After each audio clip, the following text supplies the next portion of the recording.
Welcome to the 25th Hour Podcast. I'm your host, Lisa Curley Malice, and today is a first for me. I was able to talk with Kent Sanders, who's a ghostwriter, and I had never spoken to an actual ghostwriter before. So here's a little bit about Kent. He's the founder of Inkwell Ghostwriting, a creative agency that writes books and other content for business leaders and entrepreneurs.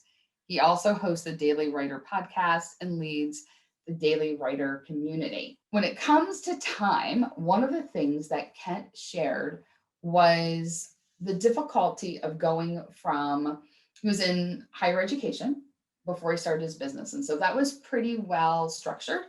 And then starting his business, as we know, it can be very unstructured with, all day, every day, wide open. So he shared some strategies that he uses to stay on task and to help prioritize what's most important. So settle back and listen in. Welcome, Kent, to the 25th Hour Podcast. I am absolutely in love with what you're doing for business right now, and I cannot wait to hear more. So will you jump in, please, and share all about what you're doing? Sure. Well, Lisa, first of all, thanks for having me on the show. I appreciate the opportunity to chat. And I love talking with people, but I also love talking about writing, which is kind of my passion. And I know the difference that writing can make in people's lives. So that's why I love talking about it so much. So I have really two parts of my business. My main thing is ghostwriting. And then I have a really kind of a side thing where I help writers who want to improve their habits and skills and accountability and those kind of things. But the main thing I'm here to talk about today is ghostwriting. So I got into ghostwriting a couple of years ago, really more on a very serious basis. I had done a bunch of freelance work in the number of years before that. And that's when I was a college professor, which I had been a college prof for like 17 years. I was a pastor before that, actually. And so I got into freelance work. And then a couple of years ago, I decided that I really wanted to focus on ghostwriting books for business clients. And I chose a lot of people hear the term ghostwriting and they go like, why would you want to do that? What's the appeal of that? A book is a big deal to write. So why in the world would you want to do that and then not get credit for it? That sounds like sort of a double whammy. But the truth is that I really love writing and I feel like it's my main marketable skill set. So I'm like, okay, I should probably use that, as opposed to trying to teach somebody violin. I don't know anything about the violin. I think there's an important principle of what is your giftedness and what are you good at? And how can you use that to serve other people? So I started really going that direction and it's been a ton of fun. The last couple of years working on lots of different kinds of books for clients. I'm working on 4 books right now. I guess 5 if you count. I'm doing developmental editing on one. So it's just a blast helping people create books that really help their business, that get their message out there, that give them more credibility and authority. That's kind of what I do in a nutshell. And what was there something that helped prompt you going from education to ghostwriting? Like, was there that one thing or? There wasn't really one thing. It was really, I would say it was a coming together of several things. Number one is that honestly, I was getting really bored in my job. I mean, I don't know how else to say it. Anybody who's, of course, your husband's a teacher, so you totally get this. Anybody who's been teaching kind of the same range of topics for a long time, it's really easy to be excited about that the first, decade or so that you're teaching. And then you just get kind of burned out on it if you don't stay fresh. I actually taught arts and music and some related areas for about 10 years. And then I just got burned out on that. And then I switched to communications in my teaching job. And then I did that for a long time. And then I was just like, in higher education, there's nowhere really to go up. Typically when you enter the job market, if you're working for an employer or for an organization or in an industry, you want to kind of climb the ladder, so to speak. You want bigger challenges. You want the opportunity to increase your income and those kinds of things. And I think everybody wants those. But in higher education, at least, there's really nowhere to go up once you're a teacher, unless you want to become an administrator. Or if you work at a really big school, you can become a department chair. And I was that. But our school was really small, so it didn't really matter in terms of being a big challenge or anything. So just a few years ago, I started to just think about, okay, when I make my exit, whenever that's going to be, how can I make that happen? And what can I do to start preparing for that? And I started thinking about what kind of job would I create for myself if I could create anything. And I knew that it had to involve writing. And I thought, okay, if it's going to involve writing, what would that actually look like? And honestly, and this is honestly how this happened, I sat down and I made a list of all the things that would have to describe the type of job that I would create for myself. And so there were 5 things on that list. I know this sounds like something people like prepare to share on a podcast, but this is actually literally what happened. So my 5 criteria were that I had to be able to work with successful people, like highly successful business people. I had to be able to work on my own time and in my own place, so I could work from home or I could work from somewhere else. It had to be something where I could determine my own level of compensation. So in other words, nobody was going to put a cap on it artificially.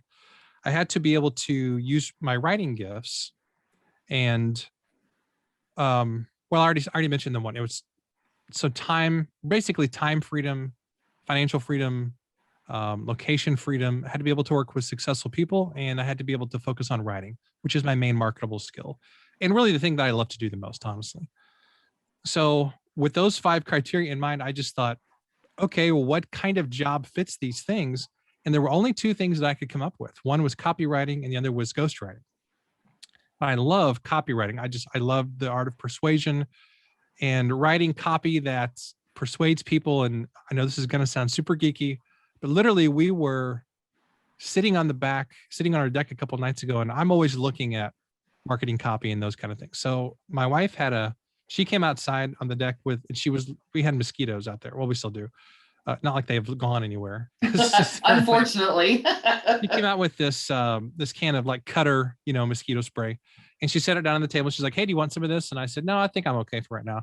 But I was looking at it and I said, it's interesting. The marketing copy they put on this can of Cutter spray, they talk about how this prevents mosquitoes that are going to transmit the West Nile virus and all these kinds of things, kind of as a fear tactic. And I'm sure it's true, but still it's marketing copy. But even though I love copywriting, I thought, let me pick ghostwriting because that's a very simple and straightforward thing to do. Writing books for people is actually, it sounds complex, but it's really a pretty straightforward process. So that's what I chose. And a couple of years ago, took a course by a friend of mine who's a very successful ghostwriter. His name is Nick Pavlidis, and took that course and started to just tell people I was building a ghostwriting business. And then it kind of just built from there. So much of your story matches mine. Only Wow. I applaud you for saying that you got a little burnt out or bored after 10 years. Like for me, it was 3. Yeah. The first year, I didn't know what I was doing. The second year, I knew what I was doing, but I was behind. And then the third year, I knew what I was doing. I was caught up, and then I was bored because I'd already created all the structures and everything I needed. And then it's like, all right, where's my new challenge? Yeah. Yeah. So, and as I listen to your list, I would, how hindsight, of course, is Absolutely 2020. It's like, man, if only I would have spoken to you before I left and started my own business, because your list of 5 things mirror mine now, but I didn't create them until I was like 5 years in. And then I was oh yeah, this is what I want. Like, I think I knew them and didn't name them. But the client piece is the biggest piece that took me a while to figure out. Like, I want to work with really motivated, successful people. Yeah. All the other ones I think I knew instinctively. That one was the one. So thank you for sharing your story. Sure, absolutely. I don't know why ghostwriting just seems like so mysterious. But it is mysterious. And part of this is not a reason I picked ghostwriting, but one of the benefits of being a ghostwriter is that the term itself is great marketing. So if I tell somebody I'm a ghostwriter, they always go 100% of the time. They say, well, "What's that?" Or I've heard of ghostwriters. What do you do? Or they always follow up with some kind of question because it seems like something that's mysterious, a little bit strange. The vast majority of people don't know any ghostwriters. So whenever they meet a ghostwriter, that's almost always the only one that they know. Right. So there's kind of some cool built-in marketing to that, which I really enjoy. Yeah. Well, especially as you were talking about copywriting and things like that whole area is an interest of yours, which is it is. so cool. It is. Yeah. And what is like, do you have a favorite type of book you like to write? I do. I would say, and this is the bulk of the type of books that I've written so far. For whatever reason, I don't know why this has been the case. It just has kind of been what has come to me. And I think the more that you kind of get into a niche, people who know you come to understand you basically write this type of book. The thing that I really enjoy writing and what I've written the most of is a blend of business and memoir. So in other Okay. words, we take somebody's story and then um, we build some kind of book around that based on their experience, their passions, their message, whatever that is. So, and I like that because it's very personal and I love people's stories. I Mm-hmm. think, stories are what make the difference in any book. Just because you come up with a framework of 7 things to do this or that, or 5 things or whatever, that can be great. But unless it's really anchored by, I think, your story or other people's stories, then it's really going to come across as kind of cold and dry and not very interesting. Mm-hmm. So, and I just love talking with people. Before we hit recording this, I mentioned I used to be a pastor. So that's one of the interesting things that has carried over into ghostwriting that I never dreamed would be this kind of it's almost like therapy, like for Mm-hmm. clients in a way, because they're entrusting me with their story. And one of the critical skills of ghostwriting is, of course, you have to write and you have to do that well, but you also have to listen and you have to be able to hear the things that people aren't saying just as much as the things that they are saying. And you have to kind of draw a line between those things and find the threads that are running through their story and all those kinds of things. So those are skills that you develop as a pastor and as a teacher somewhat as well. But those also really carry over into doing client work, especially something like ghostwriting, where you're really spending a lot of time with people, listening to their story and finding out what is their story all about and how do we translate that to an Mm-hmm. awesome book. Right. I think when I'm presenting, I try to start with a relevant story. And what tends to grab people's attention are just stories about me and Yeah, how I did not do it right at the beginning, but I am doing it right now. Like those are the stories yeah, that people remember and they come back. And, because often people will think, well, you teach people how to work less and still achieve more. Obviously, you have it all figured out. Well, hello, I'm human. we're all Like, human. right? Like there are days where I was like, have I learned anything from when I'm working with clients? And then there are days, just like other people, where it's like, yeah, I got it. It's Yeah, handled.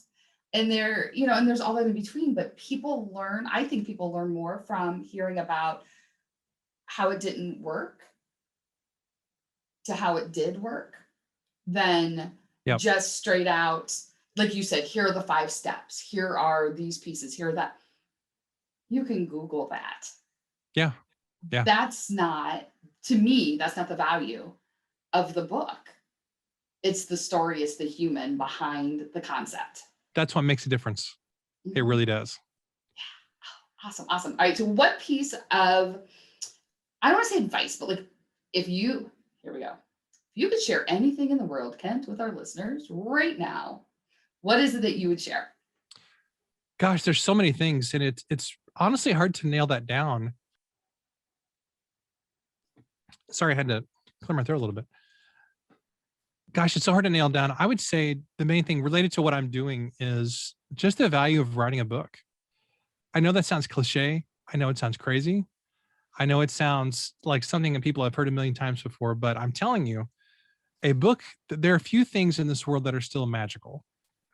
Now, when I say magical, I don't mean actual magic, but I kind of do, because there's something magical about being able to hand people a copy of your book that has your stories, that's written well, that gives people a way to solve a problem of some kind or addresses a need that they have.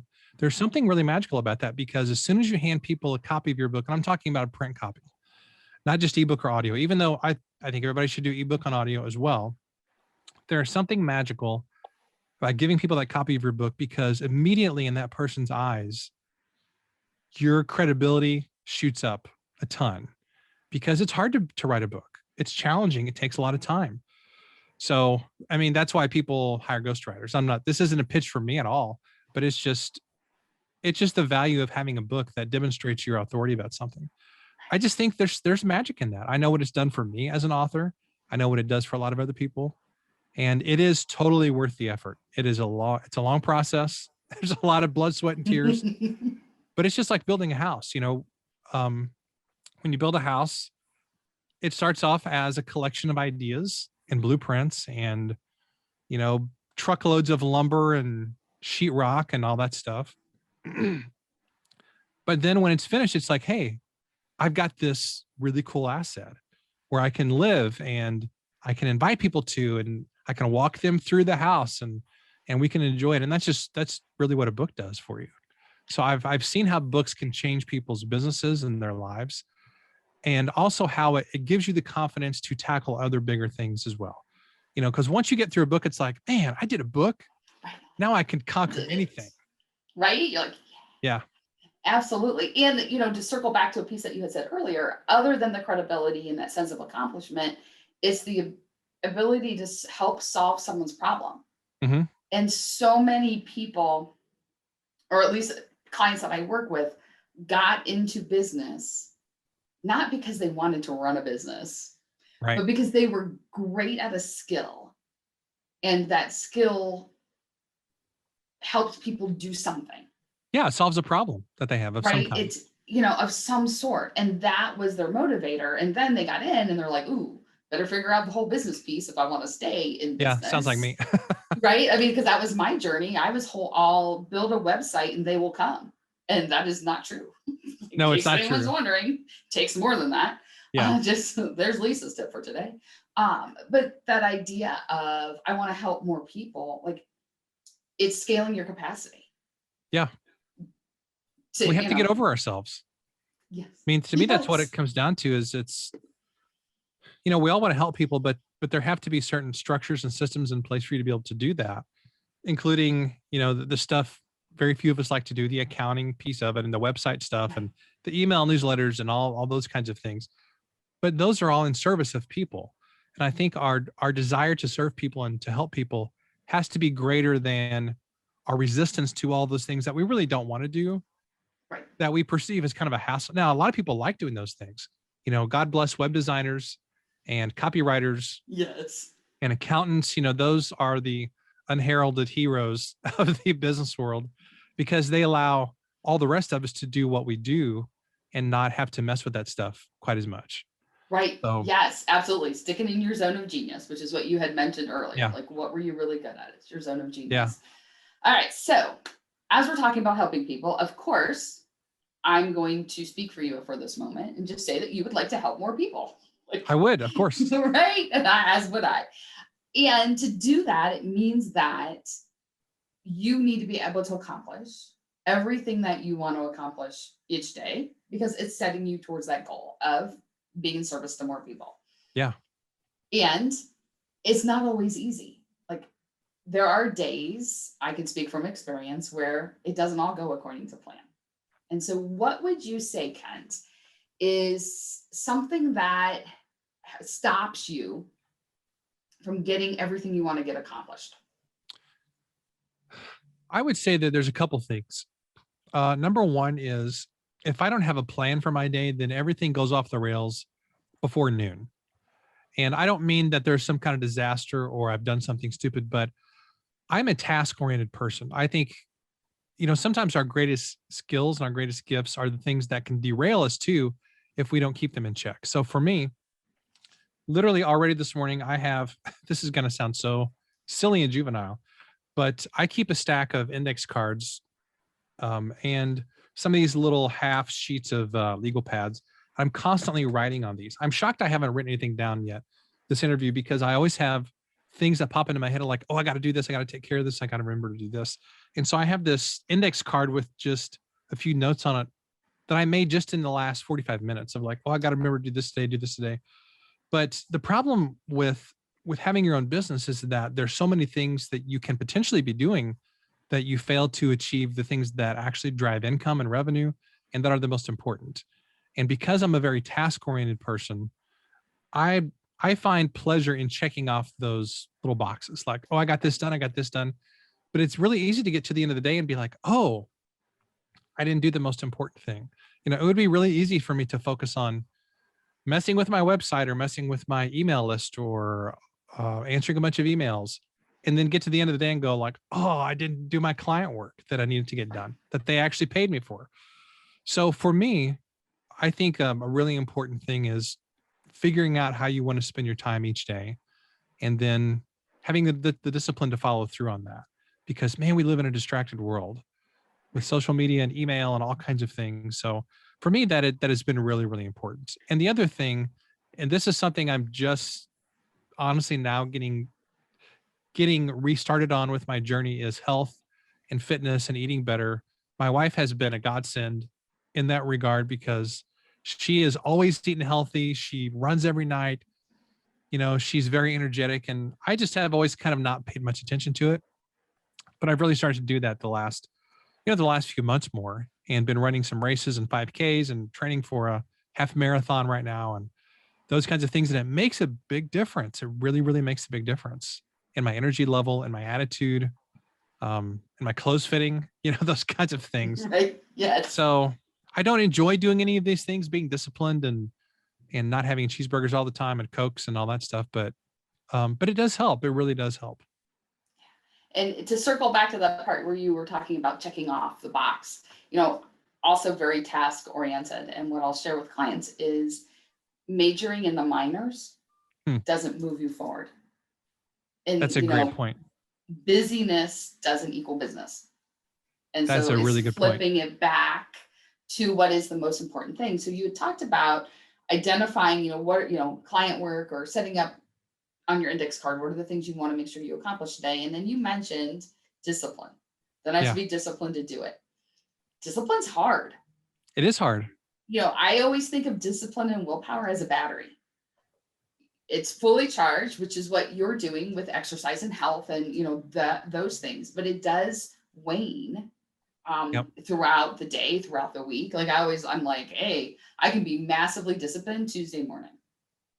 The rest of the time it's going to be hit or miss. So what are some of the things that you do to make sure that you are actually following the plan that you put out on your index card? Something that really helps me, and I don't necessarily put my plan on my index card. I just scribbled notes on here. The challenge for me is, I've got probably 7 things that I wrote down on here things that are in my brain I just need to get out so I can focus on what I'm doing. The problem is that when I look at my list, my brain doesn't always distinguish immediately between this is A level, this is B level, this is C level.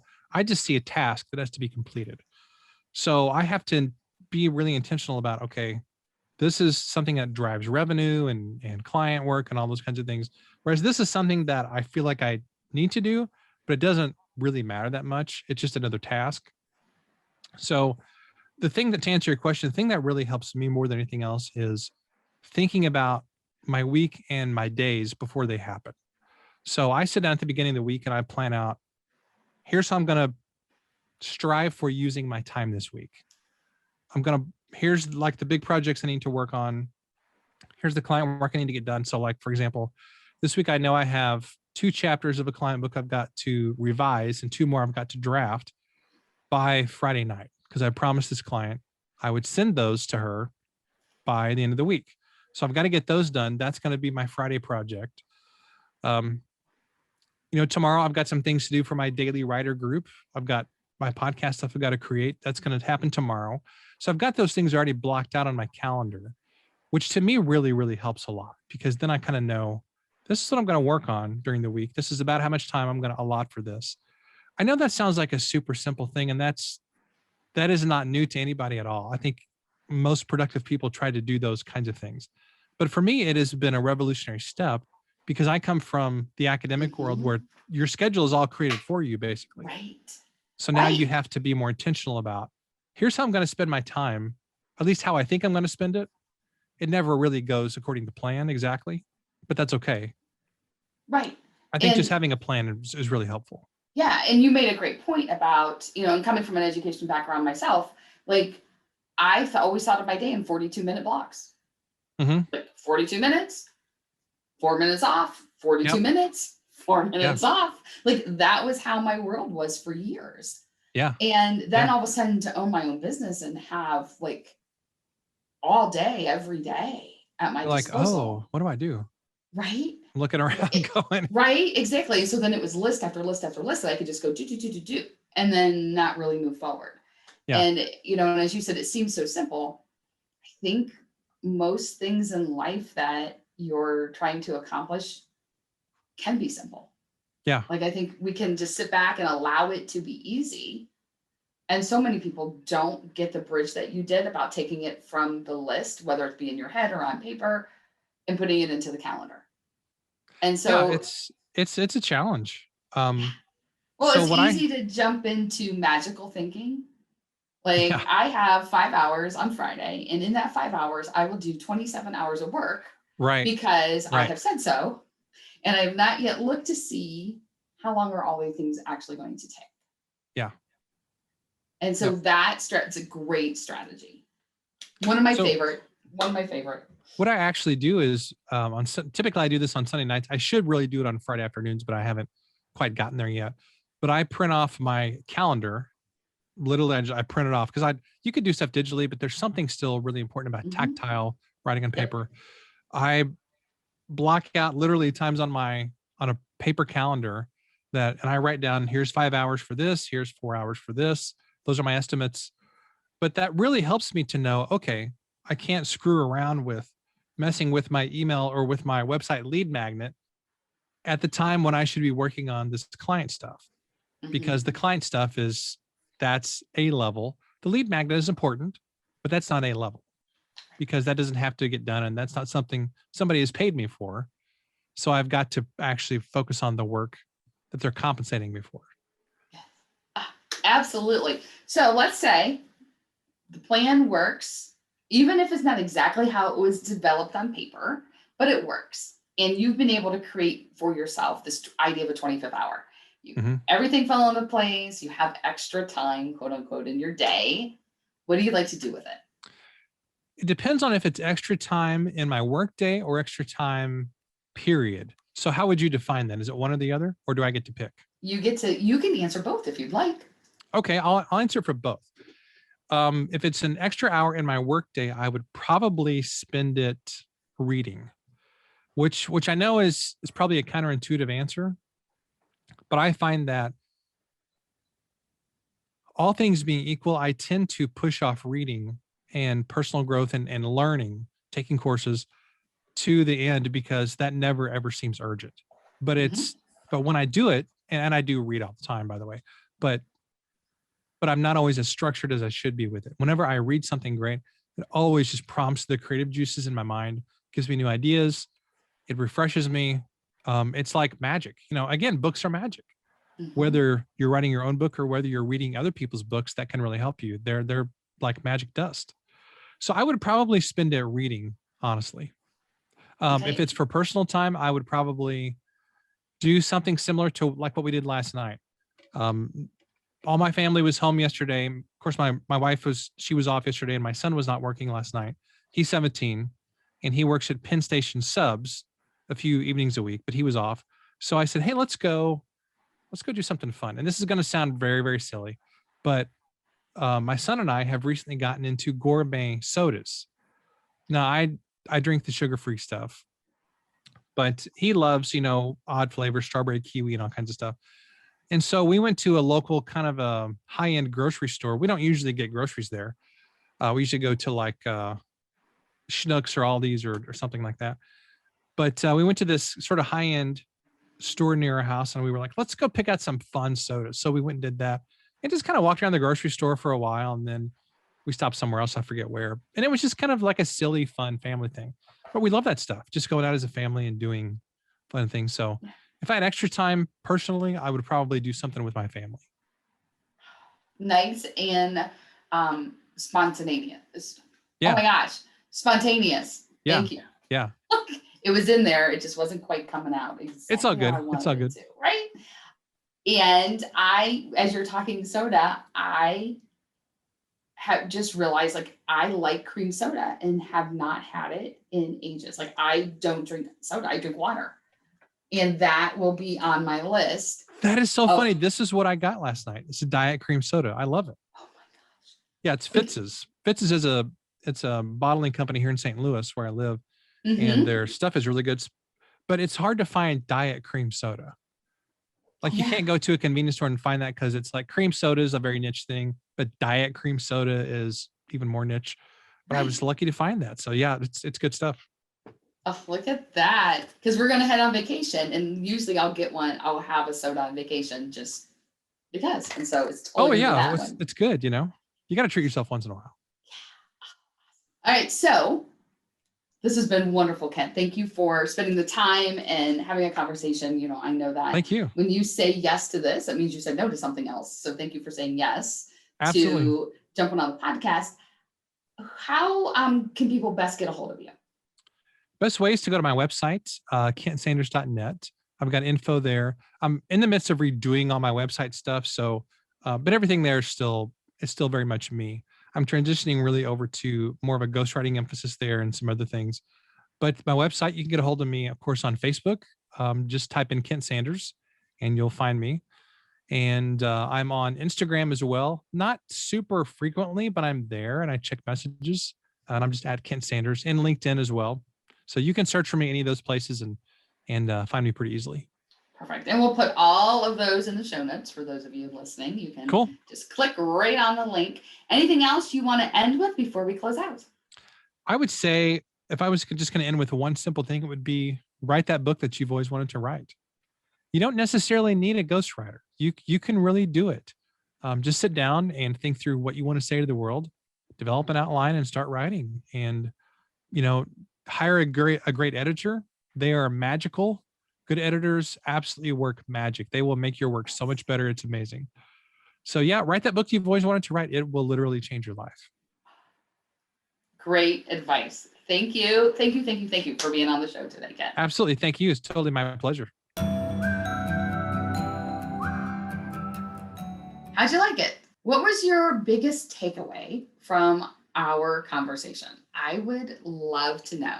Shoot me an email at lisa@impactivestrategies.com.